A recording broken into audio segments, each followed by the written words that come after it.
The Tyranids, a spacefaring ecosystem turned alien species, a scourge on the galaxy and ultimately the universe. The Tyranids serve only to further their survival, expansion of numbers and evolutionary progress, a truly unique species even in the Warhammer 40k universe. The Tyranids are made up from many different alien species that now all share the same genetic code. However, they have slight variations due to the bioform they originated from. As a collective, they form one singular organism, traversing the stars in a swarm or a hive fleet, seeking out planets to consume and bolster their numbers. The hive fleet itself is comprised of massive biomechanical hive ships, which consume all in their path, evolving and reproducing. That is the Tyranid way. Linked to one another, their numbers so vast and immeasurable, the closest figure would be trillions. They all share a singular mind, the hive mind, communicating, organizing and strategizing on an instant level. To outwit the Tyranids is to outwit a trillion minds at once.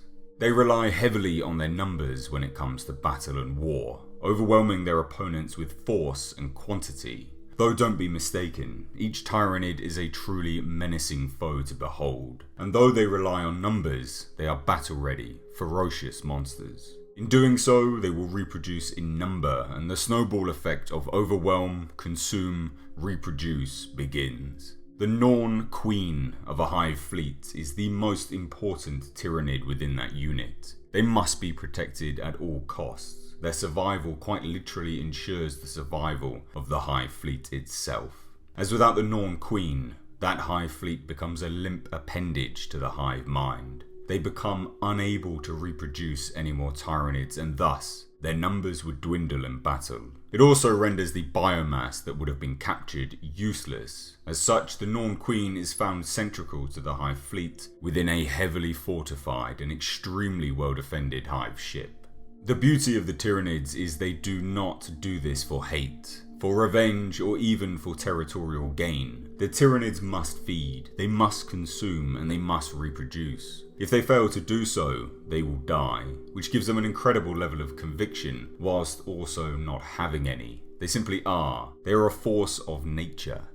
Though, due to their incredible consumption rates paired with reproduction, they are a disease on the universe. Ultimately, if not destroyed, they will consume everything until they exhaust the entire universe of a food supply.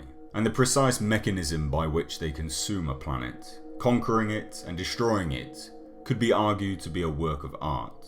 They destroy their target from within, implanting the species with specifically designed DNA that alters the host, causing them to want to mate, reproduce, and so on and so forth.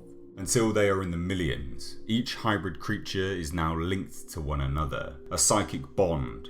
They move through the population, manipulating the social and political structures until ultimately they are at the highest level. This cult of hybrids then collectively emits a signal for the hive fleet to bear down on this world and destroy it. All the while, the hybrid cult begins taking up arms and causing a rebellion. The downfall from within.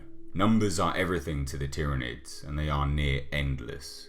So I thought I would introduce this new series on Warhammer 40k with the species most similar to the Xenomorphs. Their hive mind, many different forms, and ultimately their incredible resilience make them a perfect starting point. It's been long requested and I always said I would get to it. So, are you a fan of the Tyranids? Do you admire what they are able to achieve? Let me know down below in the comments section, and moving forwards for all your Warhammer 40k content, stick with me, Mr. H. And don't forget to hit that subscribe button to stay notified of all my future uploads.